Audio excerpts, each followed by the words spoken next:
मुरादाबाद में युवती को घर से अगवा कर गैंगरेप। खंडर में जाकर 5 युवकों ने किया गैंगरेप। आरोपियों ने बनाया एमएमएस। पुलिस ने 5 आरोपियों पर दर्ज किया केस। एक गिरफ्तार।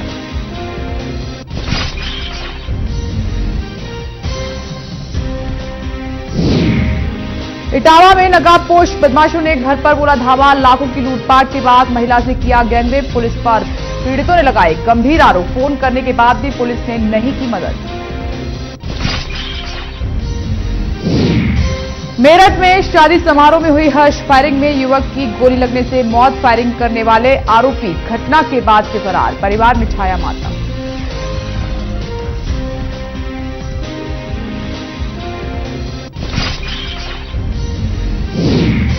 और बिजनौर में शादी न हो पाने से नाराज प्रेमी जोड़े ने खाया जहर। प्रेमिका की हुई मौत। प्रेमी गंभीर हालत में अस्पताल में भर्ती।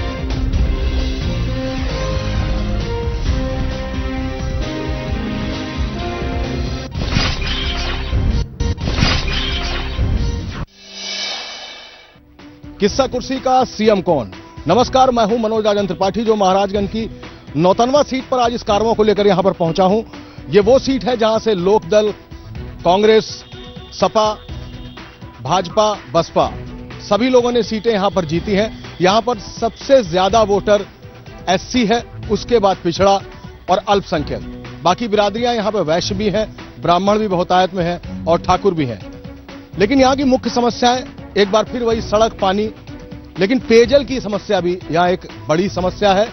चूंकि ये तराई का इलाका है और नेपाल बॉर्डर से बिल्कुल जुड़ा हुआ है, लिहाजा यहां पर आवागमन बड़ी तेजी से होता है और तमाम तरीके की घटनाएं जो सरहद से भी जुड़ी होती हैं वो भी होती रहती हैं। जनता अपने सवाल पूछेगी, उनका जरिया बनेगा इंडिया न्यूज, उनकी जुबान का जरिया बनेगा इंडिया न्यूज, और हम उसके जवाब मांगेंगे उन सियासतदानों से जो जिम्मेदारी लेते हैं और कहते हैं कि हम उनकी उम्मीदों पर खरे उतरेंगे और अपने वादे भी उनके सामने डंके के साथ बोलते हैं। वो सबसे पहले कांग्रेस के विधायक हैं और ये गलती होना वाजिब है, ये गलती होना मेरी वाजिब है। और चूंकि आप कांग्रेस से विधायक हैं, लेकिन कुछ ही दिन पहले आप साइकिल भी चला रहे थे अभी, ये क्या जादू है? जादू कोई नहीं है। जादू ये है कि मेरे बड़े भाई कुंवर अखिलेश सिंह जी लोकसभा का चुनाव लड़ते हैं और हमारे पूरा परिवार समाजवादी विचारधारा से शुरू से जुड़ा रहा। मुझको कांग्रेस ने टिकट दिया, मैं कांग्रेस से चुनाव लड़ा और जीता। रहा सवाल इसका कि मैं भाई को नहीं छोड़ सकता हूँ। मेरे लिए सबसे बड़ी विचित्र बात यह है कि मैं भाई को नहीं छोड़ सकता हूँ। कुर्सी मेरी रहे चाहे जाए।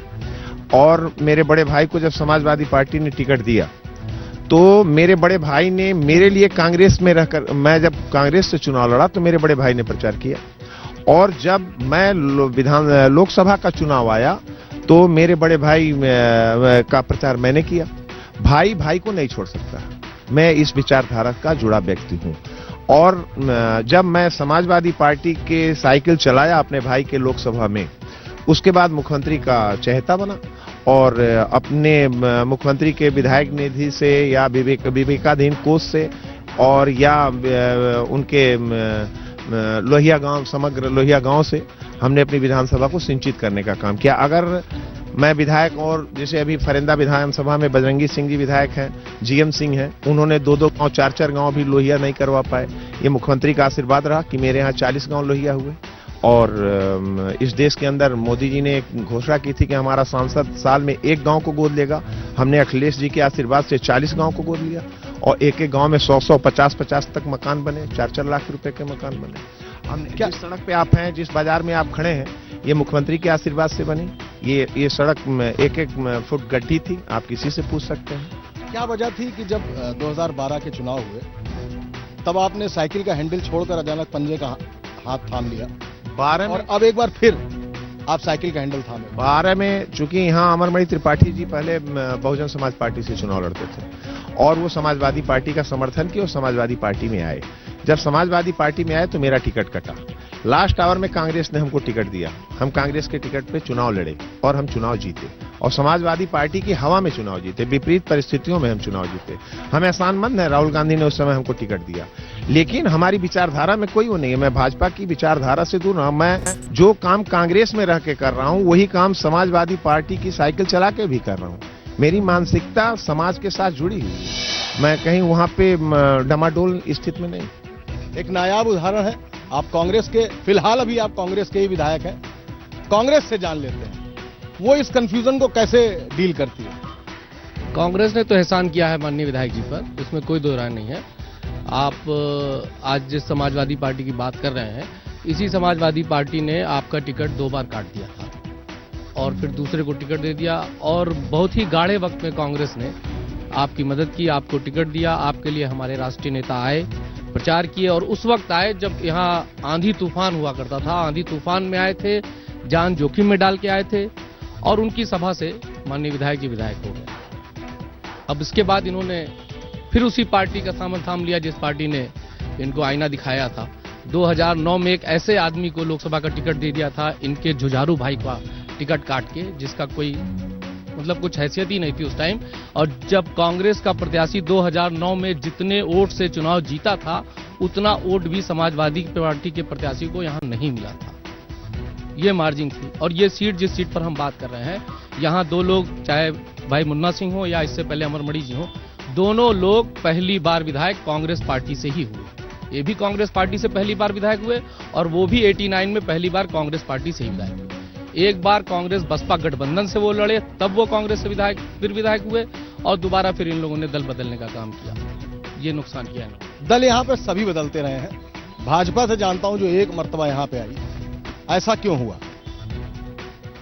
भाजपा जब यहाँ आई थी तब हम लोग तो बच्चे थे, दीपक निशान के समय आई थी, जनसंघ के समय में बाबू रघुराज सिंह चुनाव जीते थे। उसके बाद भाजपा यहाँ से नहीं आई।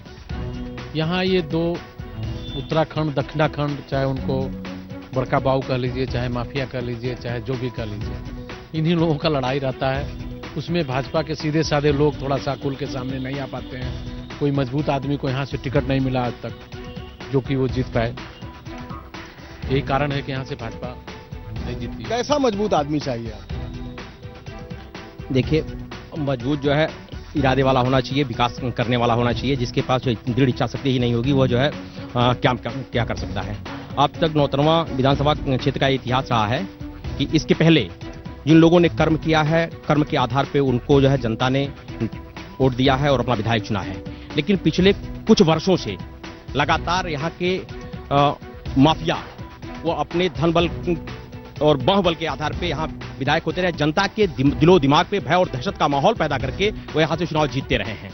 गांव में पार्टी बंदी कराई गई है, गांव में मार करा करके निर्दोष लोगों को जेल भेजवाया गया है, लोगों की कमर तोड़ी गई है, व्यापारियों के खिलाफ जांच करा करके जो है उनके ऊपर इनकम टैक्स और आयकर के लोगों का छापा डलवा करके उनकी कमर तोड़ करके जो है उनको अपने पक्ष में किया गया है। यही कारण रहा है कि ये इतनी आय होती होगी कि आयकर का छापा पड़ता होगा। नहीं, देखिए, वो अपना जो है आयकर जमा भी करते हैं, ऐसा नहीं है आयकर नहीं जमा करते हैं, लेकिन सत्ता का दुरुपयोग किया गया। ये हमेशा से सत्ता का दामन पकड़ करके जो है इसका रहे हैं, कभी वो सत्ता को छोड़ करके नहीं रहे हैं। चलिए, जनता से जानते हैं क्या वास्तव में जो बात है, भाजपा अपना मजबूत प्रत्याशी नहीं दे पाई, यहाँ पर लोग तमाम दल बदल भी करते रहे, क्या वास्तव में बिल्कुल सच है? यहाँ पर क्या कहते हैं, जितने भी कैंडिडेट खड़े हुए हैं, तो सबसे बड़ी बात है ये कि पहले तो ये यहाँ की नौतनवा की जनता ये देखती है कि कौन कैंडिडेट ऐसा है जो कि लोगों के बीच में रहता है और यहाँ पर रह करके क्या कहते हैं, यहाँ का भला सोचता है और काम करता है। तो इस मामले में क्या कहते हैं, मुन्ना सिंह जो है यहाँ पर प्रत्याशी रहे हैं और जीते हैं, क्योंकि हमेशा वो बीच में रहे हैं लोगों के और लोगों के हित में काम किए हैं, गांव में काम करवाए हैं, सब जगह काम करवाते हैं। लोग इस काम को देखते हैं कि कौन काम करवाता है। यहाँ पर 2 ही थे, या तो अमरमणि त्रिपाठी जो आजकल नहीं है बाहर, और या अखिलेश जी या मुन्ना जी, यही रहे हैं हमेशा। और भाजपा को आज तक ये सही बात है कि कोई भी अच्छा कैंडिडेट नहीं मिला है जो कि जनता के बीच में जाकर के प्रचार करे और जनता के बारे में सोचे। ये तो कुछ भाजपा के नुमाइंदे ही कह रहे हैं कि उनके अच्छे टिकट ही नहीं दिए गए। आपसे जानना चाहूंगा, क्या स्थिति है यहाँ पर बिजली की? सर, सिर्फ नौतनवा विधानसभा नहीं, समूचे उत्तर प्रदेश के अंदर समाजवादी पार्टी की सरकार बिजली के मुद्दे पर फेल है। हम अंतर्राष्ट्रीय सीमा पर रहते हैं, ये उत्तर प्रदेश की सीमा नहीं है, पूरे हिंदुस्तान का प्रवेश द्वार है। इस द्वार पे एक हफ्ते के अंदर 27 से 28 घंटे की बिजली उपलब्ध नहीं करा पा रहे मुख्यमंत्री महोदय। और केवल अखबारों के माध्यम। 2-4 घंटे कम कर लिए, 24 घंटे का दिन है। अरे सर 28 घंटा हफ्ते में नहीं दे पा रहे, एक हफ्ते में 28 घंटे बिजली नहीं दे पा रहे हैं, और बिजली के मुद्दे की वजह से रोजगार और छात्रों की पढ़ाई पे सबसे बुरा असर पड़ रहा है। क्या जनता बताएगी कि यहाँ पर बिजली कितनी आती है एक दिन में? कोई बोलेगा? हाँ बोलिए ना, आप लोग यहाँ की बिजली की सप्लाई से संतुष्ट हैं क्या? हाथ उठा के बताइए कि आप बिजली की सप्लाई से संतुष्ट हैं? बोलिए, कितनी बिजली आती है? 7 से 8 घंटा। बताइए। जी 7 से 8 घंटा वही बिजली। बिजली के बारे में बताइए। बिल्कुल 7 से 8 घंटे आती है। हाँ बोलिए। बिजली तो 3-4 घंटे आती है। वोल्टेज इतना कम रहता है कि शायद ही बल्ब जल पाए। पंखा तो दूर है, रात में तो हम बिना पंखे के सोते हैं, पंखा तो चल ही नहीं पाता है, इतनी वोल्टेज इतनी डिम होती है। और शायद यहाँ की जनप्रतिनिधि बस जब राजनीति करनी होती है, जो चुनाव का वक्त आता है, तो उसी 6 महीने 3 महीने लाइट सही से आ जाए तो आ जाए, वैसे लाइट नहीं आती है। इतनी डिम वोल्टेज आती है कि शायद पंखा चल पाए। क्या चुनाव के वक्त यहाँ लाइट आती है? चुनाव के वक्त लाइट आती है, कोई बताएगा? चुनाव के वक्त आ जाती है, उसके बाद कहानी खत्म। जी आई यार, चुनाव के समय भी लाइट नहीं आती है, क्योंकि यहाँ का जो हमको बताया गया है कि एक तरह से सब स्टेशन एक जगह लाइट करती है, नौतनवा, तो लक्ष्मीपुर और अड्डा और हरपुर जुटता है। 6 बजे से 10 बजे वहाँ चलता है, 10 बजे से 4 बजे नौतनवा चलती है रात में। उस बीच में 3 घंटे रोज 11 से 3 कटौती होती है, और निश्चित रोज कटौती हो रही है 2 घंटे 3 घंटे। और चुनाव के समय भी ऐसे ही लाइट रहती है, जबकि होली और दीपावली में सरकार के द्वारा घोषणा किया गया था कि पूरे 24 घंटे लाइट दी जाएगी। उस समय भी ये 6 से 10 हम लोग की लाइट नहीं मिली थी, क्योंकि हमारे वहाँ इस तरह का शेड्यूल है कि एक जगह से 5-5 सब स्टेशन चल रहे हैं। पहले 3 चलते थे, अब 5 चल रहे हैं, इसलिए वहाँ की मशीन 5 एक साथ नहीं चला पाती। यानी इंफ्रास्ट्रक्चर, यूं कहा जाए मोटी भाषा में, तो आपके पास 1 लीटर की बोतल है जिसमें 2 लीटर पानी भरना है, तो इंफ्रास्ट्रक्चर कंप्लीट नहीं है आपका। बता रहे हैं बहुत कुछ आधारभूत ढांचा यहाँ पे ठीक किया गया है, और बस बिजली आने की बात है। बिजली आती नहीं है तो आधारभूत ढांचा क्या आए? तो बिजली है ही नहीं है यहाँ, आए तब तो पोल खम्मा काम करेगा। पोल खड़े हैं, तार नहीं। हाँ, यही यहाँ का जो है वो है, पोल खड़े हैं तो वहाँ तार नहीं है, और तार अगर है तो लटक रहे हैं। लोग अपने घरों से बिजली कटवाने के लिए मजबूर हैं। अगर 1 घंटे बिजली आ जाए, आप चले जाइए यहीं कई मोहल्लों में, तो आपको लगेगा जो है बिजली का तार लटका हुआ टूटा हुआ, कोई पूछने वाला नहीं है। यहाँ पर जब अमरमणि त्रिपाठी हुआ करते थे, जब वो आते थे, तो बिजली जो 12-13 घंटे हुआ करती थी, वो अचानक 24 घंटे हो जाती थी। तो एक चीज इनसे आप पूछ लीजिए, आप बिजली विभाग के एक्सचेंज से पूछ लीजिए कि 24 प्लीज बोल लेंगे जी, आपके पास आ रहा हूँ। 24 आवर्स तो बिजली कभी सप्लाई रही ही नहीं है। 16 घंटा बिजली की सप्लाई हमेशा रही है। 4 घंटा जो नेपाल को 20 घंटा सप्लाई जाती थी, उसमें से 16-20 घंटा आती थी। 24 आवर तो पूरे हम दिल्ली और बॉम्बे की बात कर सकते हैं, यहाँ कभी नहीं रहा है। और जो एक लड़के ने भी आपसे पीछे कहा विद्युतीकरण की बात, ये सच है कि मैंने विधायक निधि से और पूर्वांचल विकास निधि से इस कस्बे को कम से कम 72 लाख रुपया दिया, जिसमें ट्रांसफार्मर भी बदले गए और विद्युतीकरण का सुधार भी हुआ। जिस समय अमरमणि त्रिपाठी जी विधायक हुआ करते थे, उस समय में और आज के समय में थोड़ा फर्क है। एक फर्क ये आया कि जनसंख्या के आधार पे नेपाल से माओवादियों ने जब दबाव बनाया नेपाल के जिम्मेदारों के ऊपर, तो सीधे भग करके हमारे नौतनवा बाजार में आ गए। और आप नौतनवा के दक्षिण, उत्तर, पूर्व, पश्चिम जाएंगे, नई जनसंख्या इतना तेज एक बाइक बढ़ी कि वो सारे लोग बिजली के उपभोक्ता हो गए। सब स्टेशन वही रहा।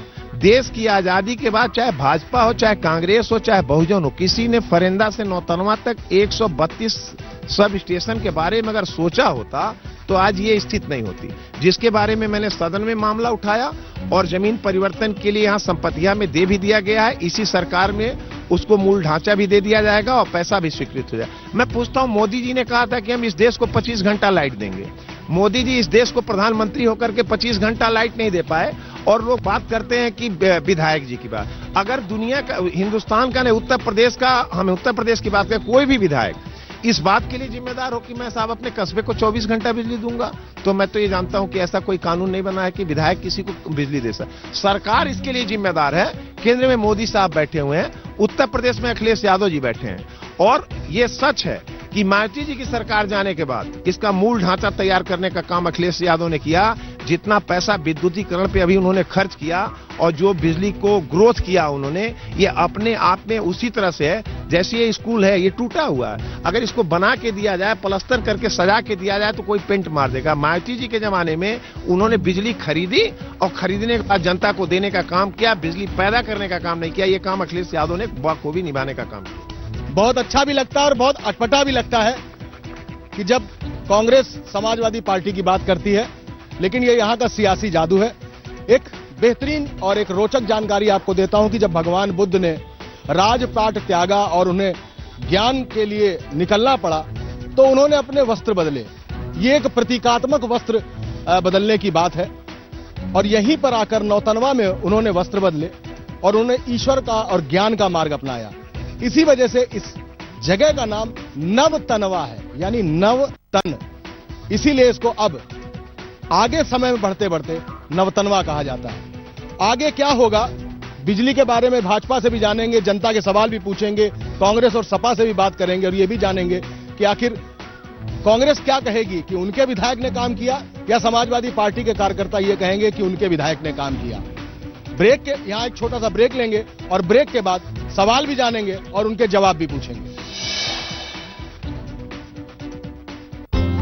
सह प्रायोजक है त्वचा के लिए पूर्ण सुरक्षित जेट इको अंडरगारमेंट्स।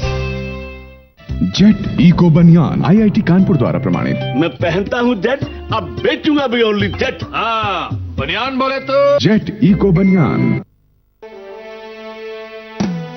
हर वर्ग को मिले मौके भरपूर, सभी वादे हुए पूरे, विकास से नहीं रहा कोई दूर।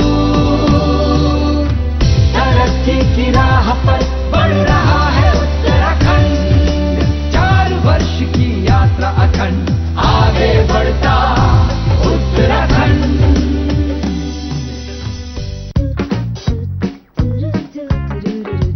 प्लीज यार मेरे पिक्स अपलोड मत करना। चल यार। नो स्कार क्रीम, इसका रात में सिर्फ एक बार यूज मिटाए गहरे दाग और कुछ ही हफ्तों में आपको दे स्टार सा चमकता चेहरा। अब स्कार नहीं स्टार दिखेगा। 21 जड़ी बूटियों और आयुर्वेदिक तेल पाक विधि से बना झड़ते बालों का प्रमाणित उपाय, केश किंग आयुर्वेदिक तेल, द किंग ऑफ ऑयल्स।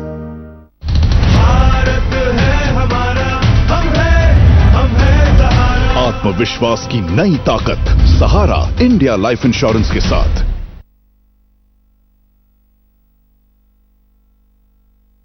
त्वचा के प्राकृतिक सौंदर्य व स्किन प्रॉब्लम्स के लिए एलोवेरा जेल को मैंने हमेशा खरा पाया है और करोड़ों लोगों ने भी इससे पूरा लाभ उठाया है। पिंपल्स, रिंकल्स मिटाएं, प्राकृतिक सौंदर्य पाएं।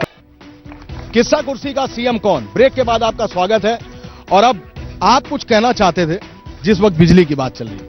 जी सर, जब अमर मणि जी विधायक थे, मंत्री थे, उस समय जब वो चलते थे लखनऊ से, तो उस समय 24-24 घंटे 36 घंटे लगातार बिजली कटती नहीं थी और बच्चा कहता था कि लग रहा है अमर मणि जी आए हैं नौतनवा में, इसलिए यहाँ पे लाइट मिल रहा है जी। यानी वो व्यक्तिगत जब लखनऊ से चलते थे तो लाइट आना शुरू होती थी। इसके पूर्व जो है माननीय अमरमणि त्रिपाठी जी विधायक थे, तो उस समय 5 साल कहाँ थी लाइट? थी? अगर कोई लाइट तो बता दे हमको, किसके 5 वर्ष पहले लाइट थी?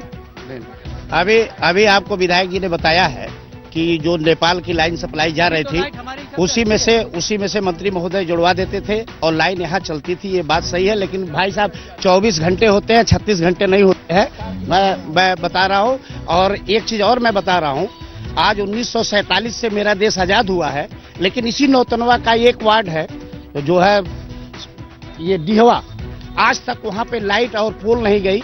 नगर पालिका का वार्ड है, आज तक वहां तक लाइट और पोल नहीं गई। ये हमारा ये आदर्श नगर पालिका नौतनवा है, लेकिन कांग्रेस के विधायक ने, हमारे यहाँ का चेयरमैन गुड्डू खान ने प्रयास किया और ये विधायक ने वहां पे पोल और तार गिराया। हो सकता है 1 महीने में वहां के लोगों को लाइट मिले। मैं समझ गया। समाजवादी पार्टी के मंत्री हैं पंडित सिंह जी। पंडित सिंह महाराजगंज जनपद के प्रभारी हैं। उनके लोग नौतनवा में रह करके ठेकेदारी कर रहे हैं। आप यहां से चले जाइए नौतनवा के ठूठीबारी चौराहे पे, जहां ठूठीबारी चौराहे के सुंदरीकरण कराने के नाम पे कई लाख रुपए जो है लगाए गए हैं। विधायक जी बैठे हुए, विधायक जी से आप पूछ लें कि माफ कीजिएगा, ठेकेदारी में फरेंदा का जो विधायक जिसको बर्खास्त सदस्यता की गई है वो भाजपा का ही था। और अब मैं आता हूं आपके पास, ये आरोप प्रत्यारोप का एक दौर है। अगर आपको मैं कांग्रेस का नुमाइंदा ना मानूं तो बताइए पानी की समस्या यहां क्यों है? पानी की समस्या एक बहुत बड़ी, अभी आपने स्टार्टिंग में ही बताया कि जो रोहिन का मसला है यहाँ पर, वो गैराज का, वो बहुत ही पुराना मसला है। 20 साल से वो टूटा हुआ है, आज तक वो गैराज नहीं बन पाया। माननीय विधायक जी का भी वादा है वो गैराज अगर बन जाए तो उस पानी की समस्या कम से कम 150-200 गांव की अपने आप हल हो जाएगी, लेकिन उस पर कोई काम ही नहीं कर रहा है। पानी की समस्या जी, पानी की समस्या, पेयजल की बात आप कर रहे हैं कि सिंचाई की? नहीं, पेयजल की बात। पेयजल की अगर आप बात करते हैं तो हमारी सरकार, जब से समाजवादी पार्टी की सरकार हुई है और माननीय विधायक जी कुंवर कौशल सिंह जी जब से विधायक जी हुए हैं, तब से इन्होंने प्रयास किया है, कोशिश किया हर 75 मीटर पे। मैं गवई का रहने वाला हूं साहब, और उसके बाद हर 75 मीटर पे इन्होंने नल देने का कार्य किया है, इंडिया मार्क का हैंडपंप देने का कार्य किया है। और जो भी हैंडपंप हमारे जो है खराब पड़े थे उस पर इन्होंने प्रभावी कार्यवाही करवा करके उसको रिपेयरिंग करवाने का कार्य किया है। विधायक जी, 1 मिनट आ रहा हूं आपसे जवाब लेने। आपसे जानना चाहूंगा, क्या सिंचाई के लिए पर्याप्त व्यवस्था है यहाँ पर? रोहिन डैम का जो एक खंबा खड़ा था वो झुक भी गया, गिर भी जाएगा, क्या होगा? क्या वो योजना आगे आ पाएगी? नहीं, सिंचाई के लिए तो यहाँ पर्याप्त साधन नहीं है। यहाँ पे 2 प्रमुख नहरें थी, एक तो रोहिन का जो ध्वस्त पड़ा हुआ है और दूसरा ये डांडा हेड का है। डांडा हेड से जो आई हुई थी ये भी इस समय उस पर शायद पैसा अभी रिलीज हो गया है, विधायक जी ने प्रयास किया है और ये निर्माण होने वाला है। बाकी सिंचाई के अपने विधानसभा में और कोई स्रोत नहीं है, लोग अपने निजी संसाधनों पे ही निर्भर हैं। सर, यहाँ पे नौतनवा हिमालय की तलहटी में बसा हुआ एक छोटा सा कस्बा है। यहाँ पे मुख्य मुद्दा सर व्यापार से है, जो अभी तक कोई बोला नहीं। वही बोले हैं जो नौतनवा में गिट्टी मंडी थी सर, यहाँ पे गिट्टी मंडी से हजारों लोग, मजदूर, किसान। क्या हुआ गिट्टी मंडी में? सर, यहाँ पे नेपाल से राजनीतिक व्यवस्था बंद कर दिया गया है। इस पे अभी तक कोई जनप्रतिनिधि हमारा, कोई भी हमारा सांसद अभी तक कोई ऐसा। बिल्कुल समझ गया। सर, इस देश को जो हमें प्रधानमंत्री मिले माननीय नरेंद्र मोदी जी, उनके वजह से खास करके आज संपूर्ण भारत में जो जागरूकता आया है ईमानदारी के प्रति, हम जो नौतनवा में या महाराजगंज क्षेत्र में कहीं भी विकास देख रहे हैं, यह निश्चित रूप से नरेंद्र मोदी की देन है कि आज लोग ईमानदारी से कुछ काम कर रहे हैं। मुझे विकास दिखाई दे रहा है, चाहे वो नौतनवा हो चाहे कहीं भी हो। ये नरेंद्र मोदी जी की पार्टी अगर निश्चित रूप से पूरे भारत में शासन करेगा तो जो हमारे पूर्वजों ने सपना देखा था मेरा भारत कैसा होना चाहिए, निश्चित रूप से हम उसके तरफ अग्रसर हो जाएंगे। आने वाले समय में आपने फिर गिट्टी को रोड़ी बना दिया जी। हम गिट्टी लेकर आपके पास आए थे, आपने उसको क्रशर कर दिया। क्या बात है, क्यों आपके जनप्रतिनिधि जो है वो नहीं उठाते हैं? देखिए, गिट्टी मंडी का मुद्दा बताइए। देखिए, गिट्टी मंडी का मुद्दा तो जो है ही है। यहाँ गिट्टी मंडी से लोगों का व्यवसाय जुड़ा हुआ था, काफी लोग उससे लाभ ले रहे थे, उनकी रोजी रोटी वहाँ जुड़ी हुई थी। गिट्टी मंडी बंद हो जाने से जनता के सामने यह समस्या तो आई ही है, उसमें कहीं दो राय नहीं है, लेकिन उसके लिए कहीं केंद्र की सरकार जिम्मेदार नहीं है।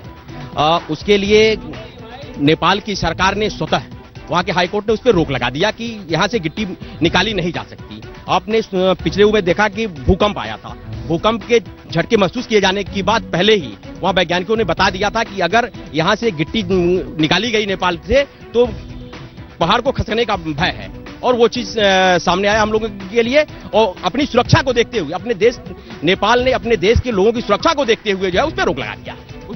पर्यावरण को देखते हुए ऐसा नेपाल सरकार ने जो गिट्टी पे रोक लाई, उन्होंने जो बात की, राजनीति तो अपनी जगह है ही, लेकिन वहाँ का जो आंतरिक मसला है, वहाँ का जो पर्यावरण है वो प्रभावित हो रहा था जबरदस्त रूप से। वहाँ जनमानस उससे, और भूकंप आने के बाद उस पर और ज्यादा चिंता की। बिल्कुल चिंता गिर गई, और सरकार अपने नागरिकों के हित के ध्यान में रख के पर्यावरण के दृष्टिकोण से उसको प्रतिबंध लगाया है।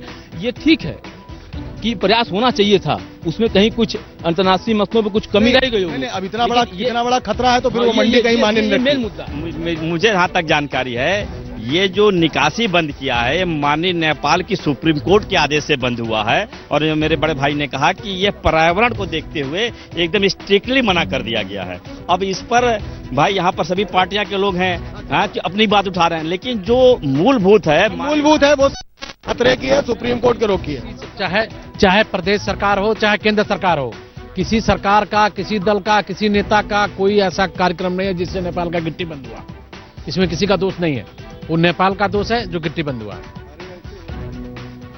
जी हाँ।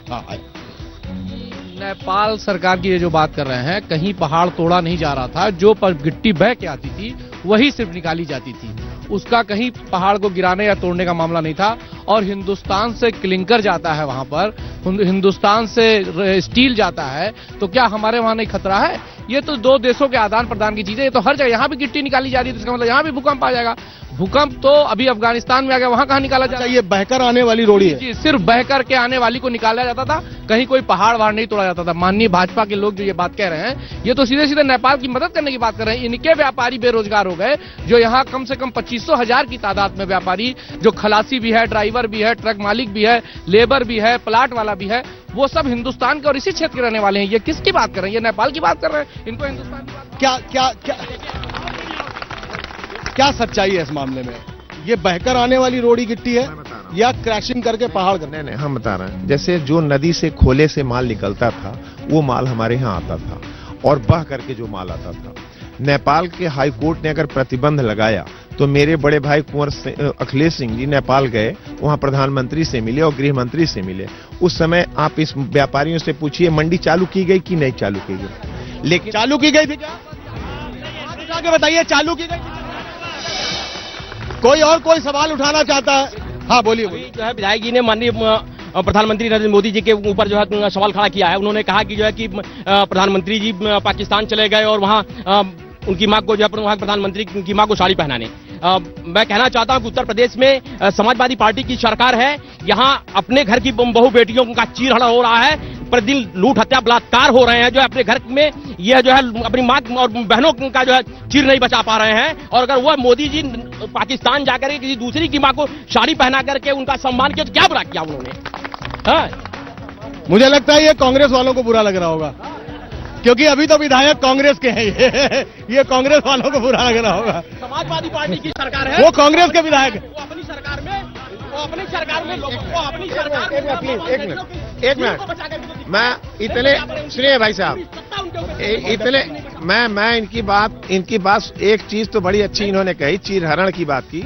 एक भी आदमी कह दे कि हमारे नौतनवा विधानसभा में किसी का चीरहरण हुआ हो, और जिसने चीरहरण जिस पिता पुत्र ने किया था उसको तो लोगों ने 4 बार विधायक बना दिया और इन्हीं लोगों के सहयोग से बने। पंकज चौधरी जी, भाई बात का लेने दीजिए बात। पंकज चौधरी जी जब चुनाव लड़ते हैं, भाई रुक लीजिएगा, पंकज चौधरी जी जब सांसद का चुनाव लड़ते हैं तो 36,000 से 70,000 वोट पाते हैं, और जब यहाँ भाजपा चुनाव लड़ती है विधानसभा का तो 6,000 पाती है। यही लोग अपना वोट पंकज चौधरी जी अमरमणि को ट्रांसफर करते हैं, तो चीरहरण वाले को तो वोट ट्रांसफर कर रहे हैं और चीरहरण की बात कर रहे हैं। सियासत और वोटर के बीच में जो ये खाई है कि वो उधर से चिल्ला रहा है और सियासत अपने जवाब दे रही है, इसके लिए एक लाइन है। एक वो है जो रोटी खाता है, एक वो है जो रोटी बेलता है, लेकिन एक तीसरा भी है जो ना रोटी खाता है ना बेलता है, वो सिर्फ रोटी से खेलता है। आखिर ये तीसरा कौन है? इस पर वोटर चिल्ला रहा है और सियासत पूरी तरह मौन है। कैमरामैन संदीप के साथ मनोज राजन त्रिपाठी, नौतनवा, महाराजगंज।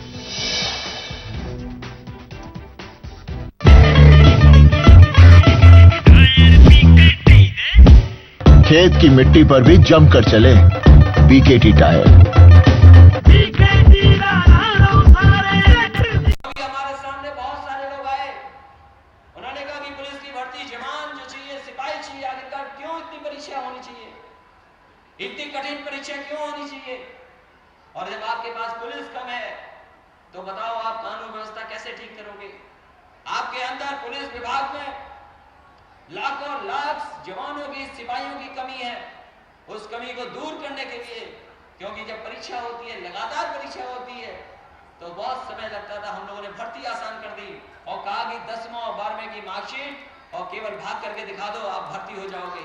ये इंतजाम हम लोगों ने किया। और हमने कहा ये लगातार करेंगे और इसी तरह भर्ती करेंगे, लेकिन उसमें भी थोड़ा बहुत रोक लग गई है। अखबार पढ़ा होगा आपने।